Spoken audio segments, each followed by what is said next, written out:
Samoa's natural waters are special. Something goes in there, comes out different. Natural Samoa water, the taste of nature in a bottle. E tā wale mai o le leo seo le avea mau sui fifilia mo lau saufanga ni nupi wha. O le tu langa I whaingo fia i nupi wha no whaasafua lau saufanga mwha manianga mai nupi wha. Mo e pe le mama mai i ati oi. Asa suwane se ofisa nupi wha la tāne. Pe wala au mai le ono wha walu o. Tāwhalawa Samoa, I'm Jack Ty Laban. For any competition, I'm all about speed, skills, culture, and of course, my Texas. Wa'ua lea.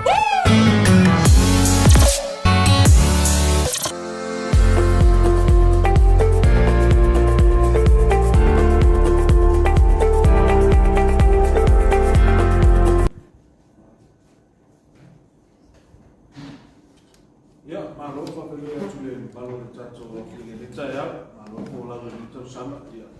I le loko le le tato le olamba le so ko ya tato le te i ko le tato sama malo lava. Ia kon sa no le ima ta mal langia o le tato ka mo le taia. Ia fala vi no lava le tato o kala melea te masanga ia kulera. Ia le lava le tato lights in the waterfront, tato fireworks, for Latino in Talvata in the Pia, almost family survive. They are not part of some hotel. Yeah, but we are going to Ramada, the Tato night markets, Masania, the Tato Samoa Hotel Association, for Fatino Patasi Lava Mapocalamio. Tato lights in the Vaya Sofo, Raso Rosfulu, Malaso Watas, Yapulaso Lulu, Malasto, Ya, or Nolale, Batoyole, Toto Malia, 25 city, Tulano Tato Pocalamio Fatatia. O ile foi primeiro tanto levar para pava e se usar essa função de ser que eu mandei para ele. Ya, oleh tabla mana nak tato papa wa inova le kulena ia oleh pakai silaban dengan di inova lawa saya na ia pokame ya tamona amata ini atau sampai oleh pakai silaban le patino ile sulamanya le Last year, ko sama tu boleh saya company New Zealand sampai Are you bringing them in again under your budget? Yeah, Musilafia, Lua Company, were involved in Tato Famuelea in the last 4 years, or Company, the Pyro International, Ratolesa, Patino, the Tato Famuele, the North Fuiva, North Fuiva, or the Tausan and the Sasu, the Company, the Ventio. Ia o le company ko la le ventio le fo e patino ino tato fa mo to samne. Fere no fo le fe bebe ko pa. Wa ta se te na le fe bebe mo pa. Ya pe o mo ba ale sa te to samne. Ia o le pa mo to samne e tu sala ma le patino ino le ya po kala me to samne o te o PNA ia o le fofu e whaatino lau e muna wha ale ta whaataine ia pia ia ma le tatou whaumui moi sa wha i le fofu e whaila wa Yesu whama i ma le le afu i tatai māloa le amoa. Ona i spoka le kore o le verdua mo tu sa fote por kito mas. Tulanga leo le tatou me whapapa ia o le pukalai masani ngamo le mama leo le tosafo. Pole o le tosanani o le pole la su sa malama le tosanafo. Toma o tona le toko karamela vai aso le peni poni pese no poni pena. Ya, aptai. Ya, mo se fiere. Maru tato tunu e fatalo fatu fo le meita ya o tape nanga le tato kurenga e misi fo le tato ko mitini o tape nanga le tato Christmas on the Waterfront. Ya mo se le fiore aso rulo vai aso aso duas pulu. Ya ora fatino me tato sabani. O le tato parade nei ya ora sa waia le tamar Christmas. ia o le a sau ia le kamalu Krismasi ia sau dungo le tavale le tatou fuimu ia tutufa ko ngai mea rofa ia tafa le awala e talo tuai ia mai ia tatou ainga o tatou whanau ia olo wala unia foi whala po tonga ia e mese foi la tau ia au ta arona malanga i talonga foi Pasifika i Solomona ia e anga i mei sawa wali ai ia mese foi tanga luenga le malo tuina toi foi tatou tusi ia e lango mai le whamoe nei o le tamu whainga lawa ina ia ise i bench foi le tupu dungo le whala le malo ia e whamanatu e foi Krismasi e pei foi na vai a foi tatou mo lile o tatala ia o to tele foi ia malo le tumu o lo anga i mai ia ro sili pea ona ngai mai le ia file le afo le lima e fu e tau nu mai la mai fara malo ia wa tau ko sa ia tatou moli ia foi le tatou sa winga lotu amaea ia sa mo le ta foi e ule lo fare dia o dia atu e fa tia mai na fiona mai te pa mia o ni staff o le tatou pure nei ia on sa mo le ia ale ia le officially la tu na ia ko ia sa mo ona mata i lole o ke senga i pore le so spulu le ia o ia tatou o fai pese ia e tatala la vala le fai pese al pule ma ta fa mai mo le wa a fai te le mai mo se o fai pese mi tau tia ia ona su mai le pore ia e fa konga mai sila ia i si konga mata mo fi o pule ma ta fa mai mo e tala ina tatou ia so ile manisi o tatou o tolo ia e miso pala tonga o leua mua valaudia ia e aha i mai e whawhiwhi e pōrea o e fōfuanga o le fitua mai leiva ia tatou por kalame le aso i le pōrea o le aso ruru ia ona o le aso toki toi whaawau fōi lea toi amata fōi lea le fitu a ngai leiva i pōrea ia staini ona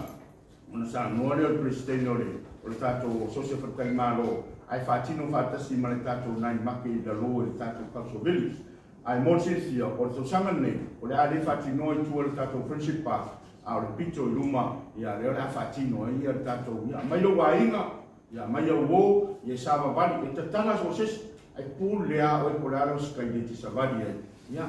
ku fai ka ku role ia mo wainga ka ko kuisi ma mena e fai foi na mo wai kuisi ma pang ko tatou miria ia so le tatou savali ta Christmas ia tu fatuai ia a tatou por kalamina mo le vai sofou mata fala uloa ia ma ino wa inga tapo ma ia ka ko moli ia fenomen wa ia al talo le tatou komiti nei le la ki ia e na ia le tatou langolang e sava vale tatou rei le aso le sa fai tau sanante ia na fatino go le von fatino tatou rei le foi na vai si to tele foi la tona sava vale le foi na intanga le mal malo salva ai ia di tatou correcto sanante ne male era na o mai ai na fatino la i fito tua le tatou fatisiama le tatou show se a o vai a sua de yo kiti mo se sa koma ko fa ka mo ko sa ia fa tai o le fofonga committee ia manto foi o le so correle e pau ile so su fuori un mai nga luenga ia e foi no tai ia e so telefoni ia malanga sa vai malanga i tua ia ole ala le ole utu mai e mu mea so ia ai a fapea e sa mo ia le presidente ole asocio portamaro fa wo to ia le night market just for island ia wa ka ko mo mga umian no le u na fa i tatou mo le man mata mana umian ta ma fa ia ai na ale tatou night market ka fa ai i se au tatou fa fi nga mal show ia na le dua aso ia ona ia ngai fo tatou to telo tatou official ni ia mo na to tofi ia ka le sia o ta pena Christmas e le sempre fa pe o fez mo e se osa vai foi le contributi da tudo ia ole mo si le fia terminate ole wa abre tatou me fa papai i sabat pe ona sa no ia ni mata stai mo ia tatou wala ma sa vai então tu me fa papai wa ave sabat no me ia ko kalami ni fa ia so dua ia tono yes time ia ona ave ia ave ti na ngaro ia ni paloni ia ora ma tino ko si stai yo ruma tatou me fa papai fa ino yo da fa ia le la sa mo atu ia suma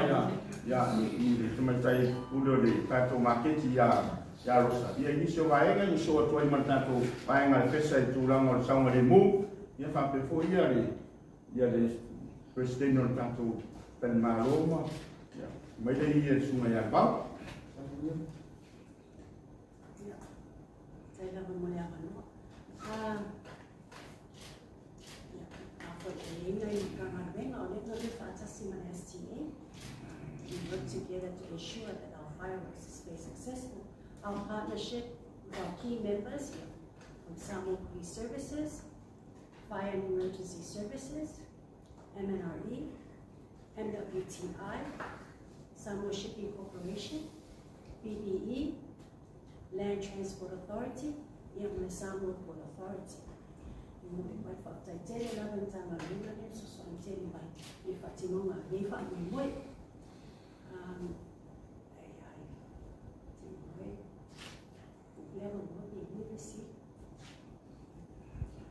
Well, since now, leki common market, nesse costo de meio de fireworks display. Can you give us a rough estimate? We're looking at maybe 200,000 this year, approximately. Does that include the cost of the companies involved? Include everything, including live hosting it here in Polo as well as Sabat.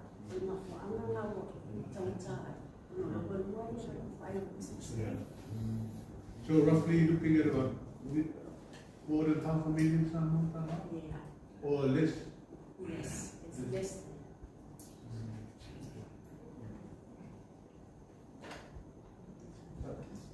Ya, malo, hotel bola dulu. Umur dia, mula kita sekolah. Atau lepas sana le, tadi menjadi tu sini lain dia. Dia le omai, dia orang sui mai dia. Kulen hotel ni mu,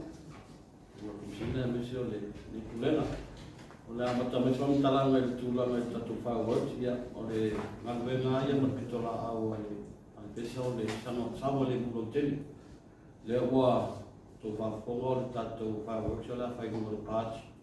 i le hapa ia mole whai e mai o me matan e sai e kui misi o tau sama ia muni ala tau te wa ai wa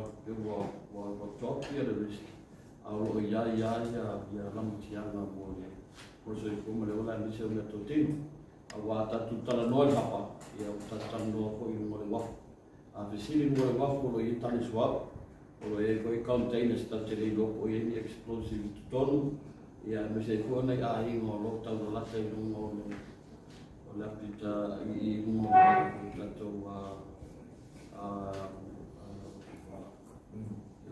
e tapatai e pia o le i pola le o le fireworks ia tu sa le ala ma le patino sa operation al fesa to sa te o le space out avale ngo le tapu ngo le numero wala mi se lo numero le tanto beach road e o lo le wafu ta ni lo mai e pena ko nei tanto quando marron tu no pena e poi fu patrols e sama le mu na tele e o la tomata wa le lata tanata ma tua e mi kamit ia a me sala le afiana mai tai miore ia o no le volvo o le foi con la porta tu pule la mal ambulance ia ni te wa o le pavu o le fireworks i le ron me tu i ke ua ma ko mi se lo ma ku o lenga i sa wele tau ma fa e sa maka i ke ua ma ko mi pa ko se ia le o na lata i ni se so ni me se ko fa na wit ia ba fa ko to no fo ia fa na wit e fi i mo kan nga mo mo ma ia ba te si pa ua sa ia pe pa ua i mo ma al tan nga ia i ya wa ya sama le bulo te la pale ya ona ya sia ya me se foi o tato night market le più atto le femminile night market ya to sona foi vai le tato wire per la sai se foi fa mai no misio o me papa no fie che si me pena poi ia me toma ya le vai oma to no o mai tantu le e Charlotte mana to vaenga e vaenga e toa ma se foi o le na tourist ya na to como na to papel ta to vaenga le ale pesa e le me ane o mu voice ia se vai no a ia fatinoma ia se va no le po e va tu po tuala il teme nei mo i lunga poi mo li ma poi ko nei lu mo nei lu Facebook wala se ia le di lu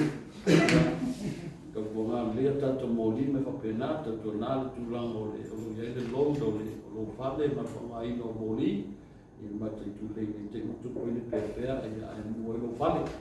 ia me se forso o nga waia le fa ma pa ultimunga ia me se pa kai se o nei tanto fa na witi ia o sa le mo te lava e va tu se to la pule me tai au tanto pela le fa tai ia patsai lava ia mora no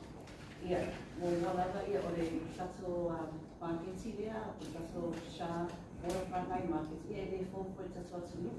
o tato no lava o swa le no lava masina tato sa e fai tato night market ia pe palo no city for ia tato media ia o le night market ia lo special our birthday kisi masi ia tato no fo ia kele for game ia mai ka aina no mai fafo ia mungkin Christmas ia mungkin pupua oma ia so e foi nai matua aina se via me ka me ia le falawa ka le kusi ia le falawa do aso la so los pulo te sema la so los pulo te sema la so lulu ma la so pila so fo o le seni Friday night market o le tolu le uri e pa uma suta si po ia pe la night market uma lava ia o tama fai lava atu le maso sosi ia enjoyable ia ma safe foi wa just foi na ta foi bem foi no e safety foi o le posa no atu ia le sui o pesa ia ele vai foi le ma ko associate vai lá na sua postura e tato vendors e make sure e kapo foi fire extinguisher e o le foi e fa ma le foi qualified licensed electrician e o ka nai pe pa e so ka go e o kapo mai foi SS midnight market o le lave sai lava tu la con EPC ma pesa pai no mori e nesse foi usar mais foi pesa e meio o capitão no backup me ai o se tem falar ia de power e a companhia me ai e especially foi para falar que se o safety level o vendas e especially foi ele com alfa na nossa o night market e o night market lava e o lava moa vanoa o stores para o esse e associo o apoio ao mostrar né foi isso e o lava te tala atu e te tua vanoa lava e vanoa os stores e o foi e salsana foi capo community esse e o a Friday night market e vai estar que filmo ali fazendo mesa mo la fia se me Corea in Kia e a pani e la vai asta foi capo community esse o foi da sua tudo e o la o na tuta tuta foi a manoa e o despeme para science foi e foi pulando tata fama e papo o la so foi la vai eso soni mai foi na so socia o vai para no ina mai tatu a STA cultural village e mai para no mai foi temi mo mato e mato stores foi o mato foi e partai foi e mese lava e tatu atu a vai peana lava e coi ola na publici mai papo al publici lava samo tatu tanasa e o dia lava e va ai atu ai lava que mai masina uma o ele vai lava e o final lava mai a vai tatu sira foi tatu vendas o isso vai vendas e no e eu business beginning o que mai fale ai no la pe a na mai e partai foi vendas o ale foi lanço o sala lava le fai vendors without the vendors it is successful for night market e vatu lava partai o sputa si masina o teatro e o lava sa o mai lava e support night market e o display me como more lava e o se consuama lava você ai olha tudo o lava e promote lava le associate e mesmo lava pure na chance sa pa mai fa o chacha tudo o se chacha no lei e o lava e promote a beautiful Samoa vai e vai a sua pé na night market e tira chacha que lava vai a por aí que pela pisi e aí come lava ali para e lo la pisi lalo ai fa mo lava Samoa o chacha uma Samoa e o lei para Samoa o chacha foi na e Manuria na se sana sila vai ta so tunu pa na ta so la pisi pa ni a una ta sana ta so le ma ni bole na so dos sasi e pa Manuria la le mara pisi ai e a le spegna Manuria la pa sai lava e o piso de na pesa a masina o mo la ma ko mai market e le sai ko ya vai lang mai awai o le pathway na o le whenua night market o le safety o le kuikuia whaia o awai o takasa o le whenua night market. Ia ma me shua se whane tūne e tūne koe i te night market. Ia whakatai pe se whakasiri. The vendors, are they paying any registration fee to shop? Yes, o awai e lea koe le registration fee. E se lautanga i le single store space, ai ma aulai e low store 200 tala. Ia o le apapera le te mana o e ngai casino store. Ai e wala aso e ne lo se lautanga. Ia ma le musu tala o le power supply. Any alcohol, because I remember we see like Makesa, say a area for those people who wants to have some drinks, alcoholic drinks. Yeah, but I don't have city. Yeah, or the ai. Yeah, pay level for you to la fondo. The liquor board. Yeah, the what for like to like send it. Yeah, the for you the use the MOR. Yeah, that's what I feel. Para liquor board. Yeah, the represent Saturday you and my or the star liquor board. I yo or Saturday I want to be allowed my one. Ia pe spirits me cocktail. Ia ai mantua lava ia kusuta sisa sa mai luma. Ia ai kawan mo lava ia o te ita tata pe siri atu ia au posesi por ma ko foi executive. Pa mo le pasi mo mai lo foi lo lai sene lo ai lo foi lo age ko tau sana. Any considerations about the next time for a night market? Ia pa tailo pa siri ia o mantua foi o sha. Ia o mātou e o asosiria e koe maso me kasi o ai tatu mātou. Le whai e STA o lātou ana e a koe ia o le whai mate nā koe whaatasi i kamu whainga rea o ai basu mo moe a lātou whamongoa o a koe o naso asosi lava rei o ia e whapea la sao me le nato laulanga i whai te makua koe whai o sa ronga e whai sa koe night market. Te tolu e o skai na te hoku vai na tato fireworks ia o musifia tato stala sa papenana pagaso uma ia le proses na sa me tato kudena sa papenana pasal lawa tato telefon ia i sila foi mo stalia ia e fiorolo le company sa papenana tu na mai na tu tau ia ai o le ila vole o masa ila tato maru ia tato si o la compagnie sio na fatia ia tau ia ai ro i va pe foi vai tau ia ai ro pa pe na fa mani ia na ma ia vai na uma la po sauna le uma di sio o na ia ma va pe na o tasi ma po fo o tu na tu po stelle o tu na tu le tau le na o tine u ia se po ta tu le o io se o te pa po tuai ia si foi ia tato e fofuanga la stosfulu ia le apato ia tato mo papa tato mo tini sala fai tato mai tato ba mai apilani ia e to tato sanga to fu pe o sa mo atu ia le sina na mo ai na le tini ia tato ai no fu tu la le si fanga ma e la vai ia vai na sa ma to vai fu to sanga tia ia e la vai le so no penao na macaina i vai na tine hu a mesi foi o mano magu no sa ko hu ia e tamo to i mano sa to ni o la la vai na i tine sa fai ia se to ko na i sa mo le mu vai le ia ta to mata mata fia no sa mo le mu ia ta to tine fia vai se ni tu ko pe ma ia ta to ma papa ia o nisi tu la uma o ta to la pe na ngam to la o la pa ia i mano sa to nu e wala le ko kalame no tanto regio e non si tu no newspaper ma pasa lo no televisi e lo non qui e poi io mai mano tanto nu se ava pe che voi si sui ma che voi pa sto su mo mo e no pa su limo e no ai o ya lo qui la va io poi mai mano tanto a nu ya se voi se non ci sta e a poi mi fa la solo tanto po kalame ya o de po po tu le pe Sara pa si kama mole. Ese time frame for ile le umia papa no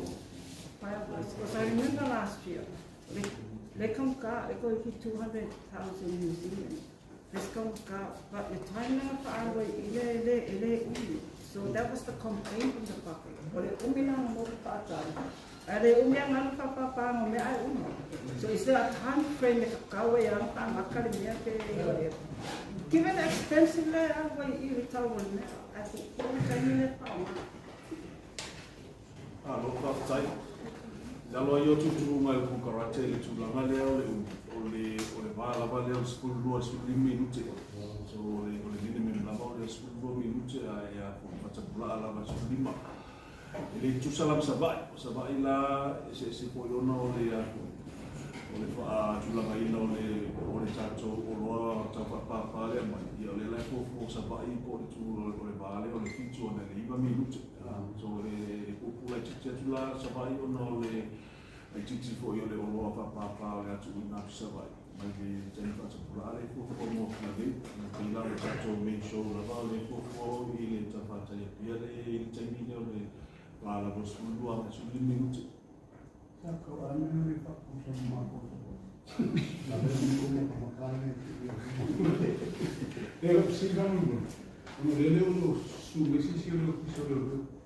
Atulangale tutulana wa ito ile kiuso no siri o sana na wa meter wa ho i ito le village na STA na se kiuso tulana ia wa o le wa ina i do morgue ko ito ma mo ka le ine su kusina le kusina ya no taria tu le tulangale ya o se ko tato o atu ngoi misto na fale tonia tu lai mai ile tulanga yo na makke le tele o taimi ya ele la barka to ofisa e o imako security ro se so swan e mi so la foi na venga ya o taimi le pa yo na ile ofisa no tulanga o liso na awo i mo le ofisa ya ila ni si taimi le o ya ale ko mai on to so ta i mali tang vengo le le tulanga e me se la mo tino ai to tele tung tato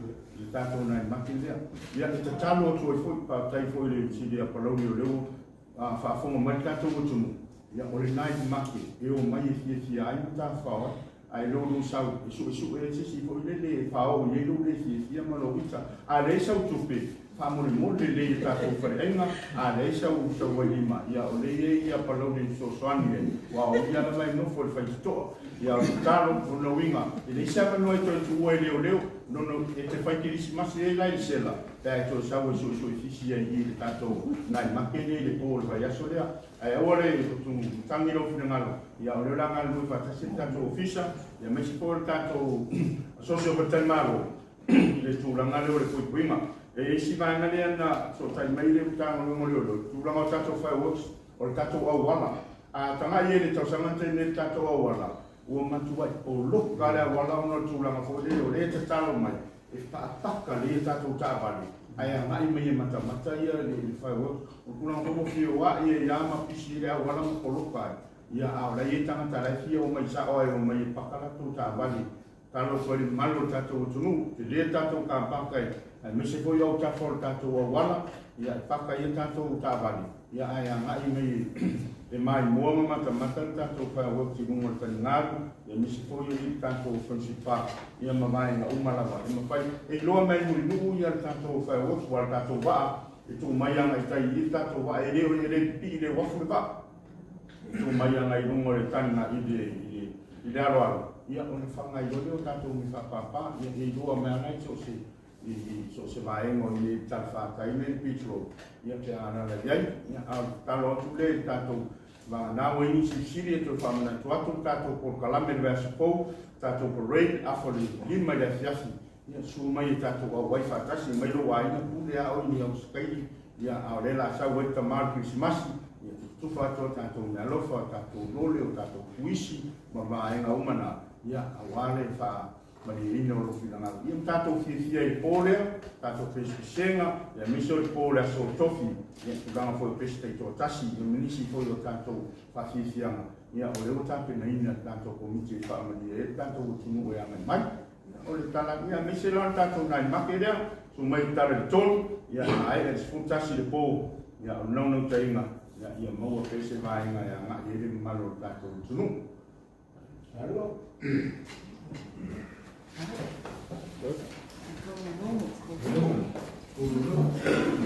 Ya, ya tengo de ese mercado marchiscala y a mi le han